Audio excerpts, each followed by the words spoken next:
You're watching News 25. Local coverage you can count on. News 25 is brought to you by J.K. Nelson Law, voted Best of Las Vegas. Give them a call, 702-727-9900. News 25 is also brought to you by Desert View Hospital. You can count on us.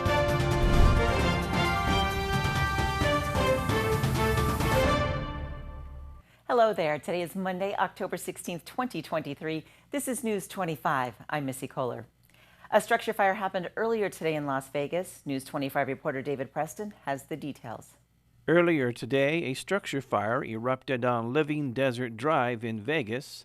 Las Vegas Fire and Rescue, along with Las Vegas Metropolitan Police Department, arrived on the scene. The battalion chief conducted a search and found heavy smoke from a single-story multi-family dwelling. Fire crews conducted their primary search of the building, and when completed, no victims were found, along with the fire being extinguished. There are no injuries to civilians or firefighters. The cause of the fire is unintentional and under investigation. The total loss amount is about $25,000.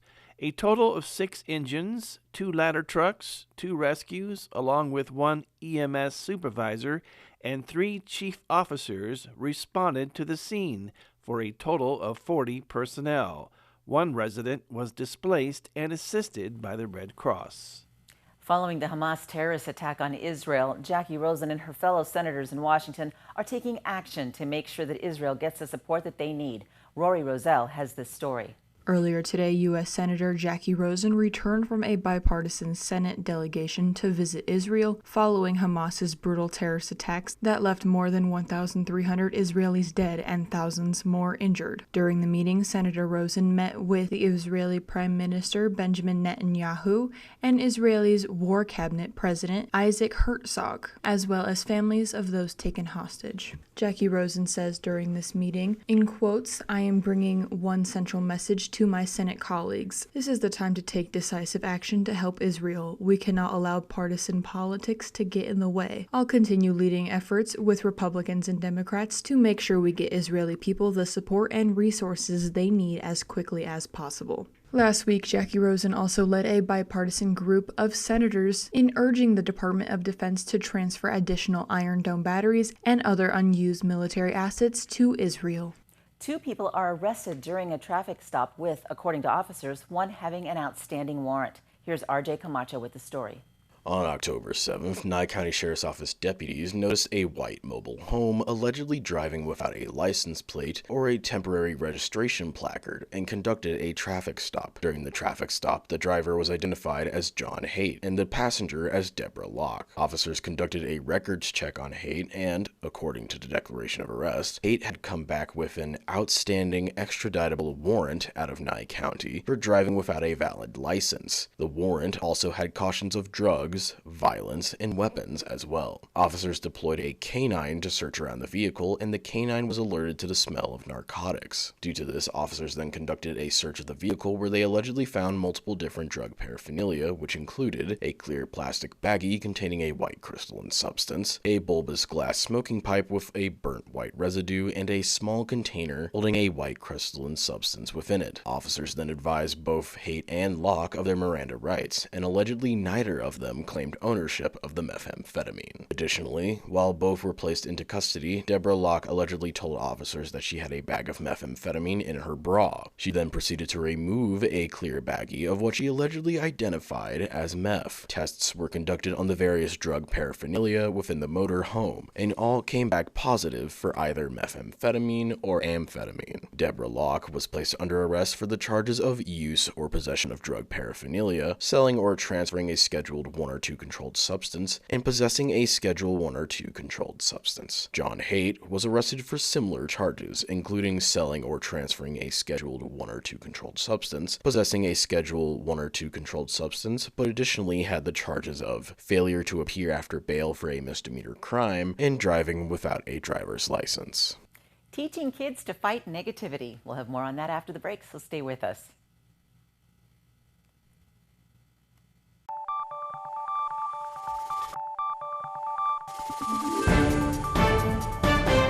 You're watching News 25. Local coverage you can count on. Welcome back to News 25. A boxing institution in Las Vegas is helping kids, not only teaching them how to fight, but also how to fight back against negativity. Center Ring Boxing, a boxing institution in Las Vegas known to have trained Olympic hopefuls, is now giving children a sense of hope. Tony Valdez, owner of Center Ring Boxing, is currently aiming to teach children how to battle negativity. The vision initially belonged to his brother-in-law, who had founded the institution. However, after they passed during COVID, Tony took up the mantle and decided to continue his legacy. Tony Valdez stated that, "We bring these kids in here, we train them, we discipline them, and hopefully we lead them in the right direction." While Valdez teaches boxing techniques as an instructor, he also serves as a safe place for children by helping them feel heard and empowered. State of Nevada officials are reporting a decrease in vehicle crash fatalities compared to 2022. Mikey Ruhan has this story. Officials say 287 fatalities have been reported so far this year, a 5% decrease compared to 2020. In Clark County, 187 of those deaths were reported in Clark County, 37 in Washoe County, and 24 in Nye County. Data also shows that 30 crashes were reported last month, which is down 2 from the 32 reported in September of 2020. Impairment and speeding remains the top contributing factor, with 50 deaths reported to unrestrained motorists. A nonprofit organization in our community is helping the homeless and low income with their food distribution program and also helping kids to learn about the sport of boxing so they can stay healthy, active, and positive. News 25 caught up with the president of Full Armor of God. Good evening, ladies and gentlemen. I'm coming to you from Pahrump, Nevada, and I just want to talk to you about all the wonderful things God is doing in the city of Pahrump. Number one, we have a boxing program here for the children, for our youth. It's a free program. We aren't charging, but we're looking to the community for help. We're asking to find a new home for our program because we are just growing. We're getting kids coming. Every day more and more kids are coming. So we're asking the community if they have a building. We're looking for a building to lease, to rent, temporary housing for our boxing program that's growing tremendously. I'm training the kids here. I'm just trying to keep the kids off the street. We aren't charging the kids. We're just trying to get the kids to go in the right direction. With our children today, they got so much energy, and if we don't use all of that energy and put them in a positive direction, then they're going to end up having idle time and destructive behavior. And our purpose is just to keep these kids off the streets and get them educated, not only in boxing, but also that their education is important for them. So we're just trying to guide them in the right direction.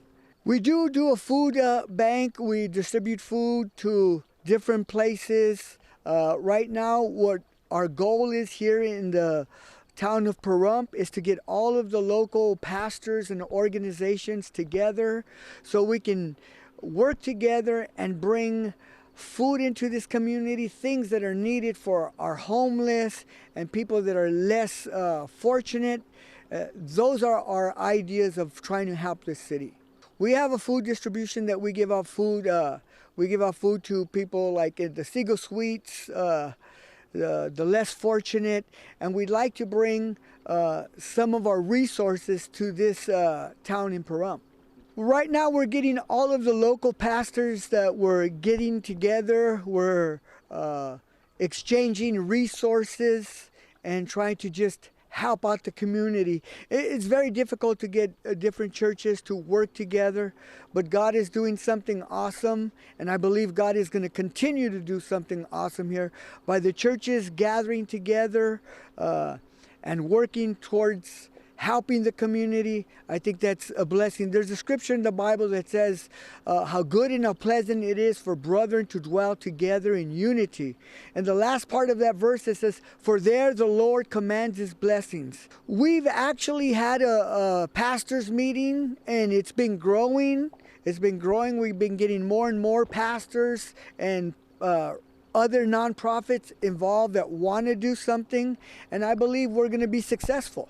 I have a trucking company, and we're pretty much funding what we've been doing for years. We've always funded it ourselves. We have contracts with different organizations, and they donate to us, and that's how we're able to bring in other resources to this community. Yeah, all the food that we are bringing, we're getting it donated to our organization, and we're distributing it to other organizations.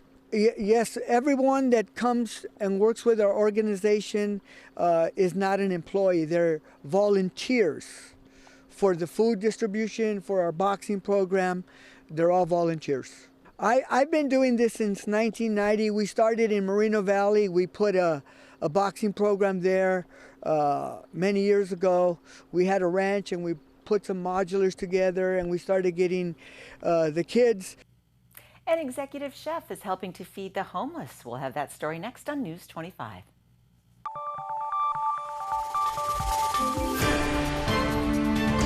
You're watching News 25.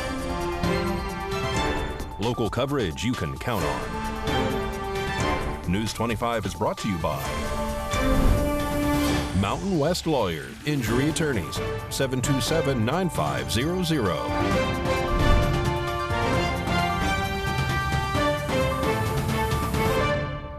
Thanks for staying with us. Meet Chef Jeremy Wood. He was once homeless on the streets of Las Vegas until he found his way to the Salvation Army. Job training for the homeless and education programs for the homeless helped him become an executive chef.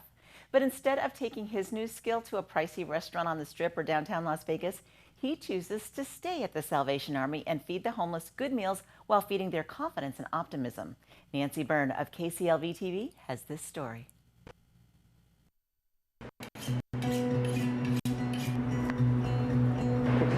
Las Vegas chef Jeremy Wood is preparing pork tenderloin that has been marinating for hours. It will sit on a bed of chopped vegetables, then sliced into medallions. Sound like something heading out to a high-end dining room with a high-end bill attached? It's actually going to homeless clients here at the Salvation Army. Things about having been homeless here for a few years was that I ate a lot of food here that was terrible. And so I wanted to make sure that people really never had to suffer that kind of indignity around here again. Chef Wood runs the kitchen here at the Salvation Army now, but he used to eat here a few years ago after finding himself in a position he'd never dreamed possible. 10 years ago, the large economic crash of 2008 was especially rough on me. Lost a lot of what I had and found myself in a position where I was homeless, something I never thought I'd expect to be in my entire life. Like so many people on the streets, Jeremy had a good job. He worked with computers, but when the recession hit, he lost everything, and seeking shelter, food, and other basic needs became his full-time job. Having no real experience with it, thinking that I would be warming my hands around an oil fire drum because that's what I saw on TV and movies, I had no idea what to expect. He found his way to the Salvation Army, but that was just the start of what would become several years without a place to call home. Of course, during that time I felt here I was, had just been super successful, so I didn't need all that help. I was only going to be out here like a week, you know. Next thing you know, a week turns into a month all of a sudden is a year, and kind of stuck once you're down that far, it's kind of hard to get back up sometimes. When he finally came to terms, this was not going to be an overnight journey. He started off doing volunteer work at the Salvation Army kitchen. That's when the chance for a career change came, from computers to cuisine. So I came in, and at that time they were actually taking students in for their current culinary training program, where they partner with the state of Nevada, sent 15 students to culinary school at the College of Southern Nevada, which is a fantastic college and a wonderful program. He excelled in school, and when he graduated, there was an entry-level job here in the kitchen. So he took that and continued to move up to now executive chef. But aside from feeding the Salvation Army clients, he uses the position to feed their souls, their hope, and their confidence. So many of them would come up and ask me, they'd see that I was still here and still working. They'd say, how did you do it? You're not out there with us anymore. You're not amongst us. How did you do it?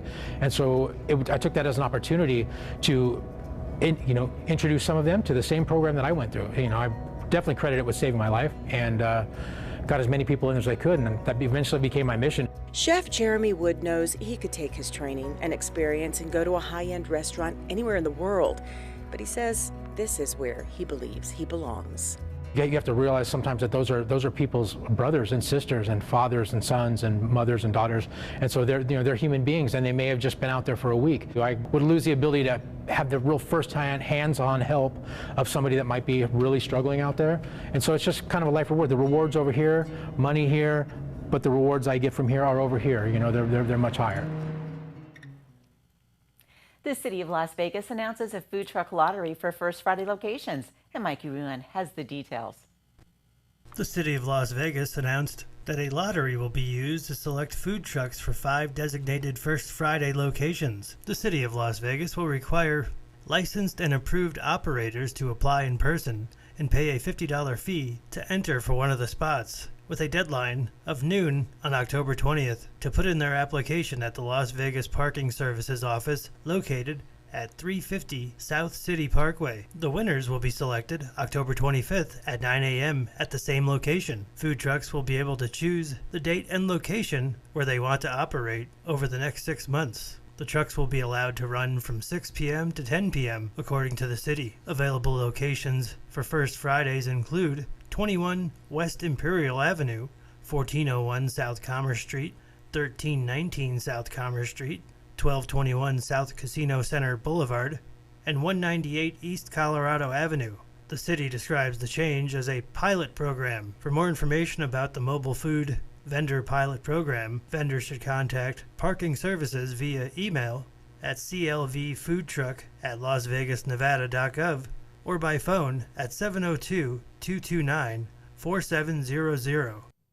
A woman with Parkinson's disease will be among the top athletes competing in the Ironman World Championship in Hawaii.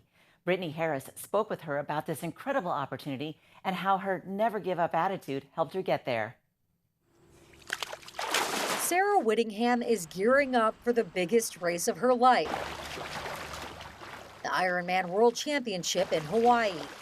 To get a spot to Ironman Hawaii is nearly impossible. But Sarah's story struck a chord with the organizers, and she was given the chance to compete. I noticed a tremor in my arm November of 2020 and then was subsequently diagnosed with Parkinson's. The diagnosis was devastating for the 49-year-old, who previously served in the Air Force and is now an anesthesiologist at Cleveland Clinic.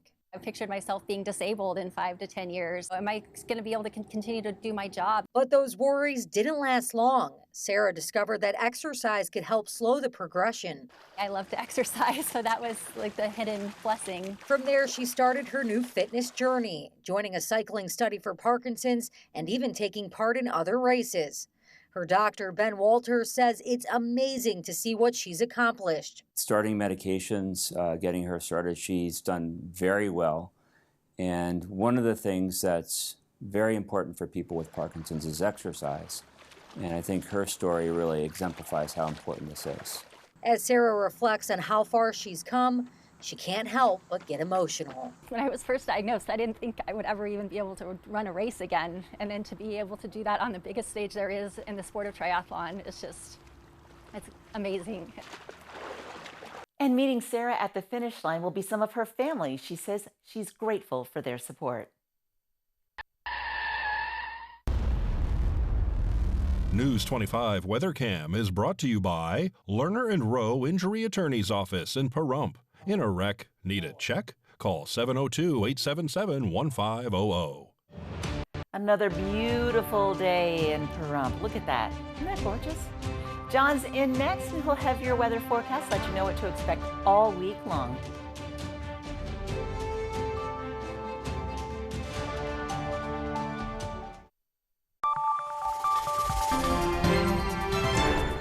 News 25 Weather is brought to you by Dairy Council of Nevada. Undeniably delicious, undeniably dairy. Enjoy what's real.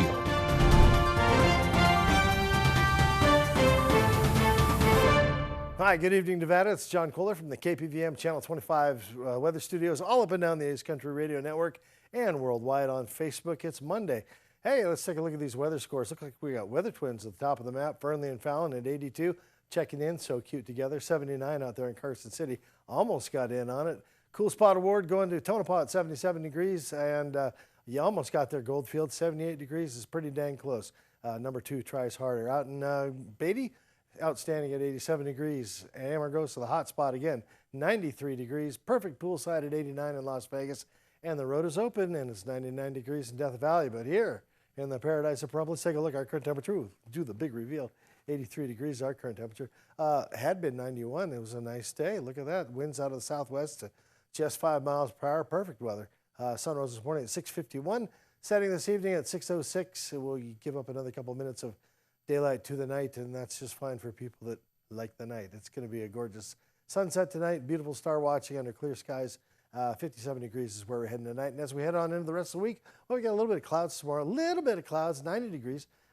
Temperatures rocketing up a little bit Wednesday, Thursday, Friday with a whole bunch of sunshine getting laid on. Winds under 10 miles per hour, pretty good. Saturday, Sunday, temperatures taking a dip as some clouds appear in the skies and just providing lots of shade. We'll be down to about 74 degrees come Monday. Not a great way to start next week with 12-mile-per-hour winds and 74. I mean, that's not really great weather, but enjoy what we can enjoy for this next week. It's going to be a dinger. All right, back to the desk. Here's Missy. Thanks, John. Forecast looks good, but I think we're going to feel that on Monday, don't you? That's what we've got for you tonight on News 25. We thank you so much for watching. I'm Missy Kohler. Have a really great night.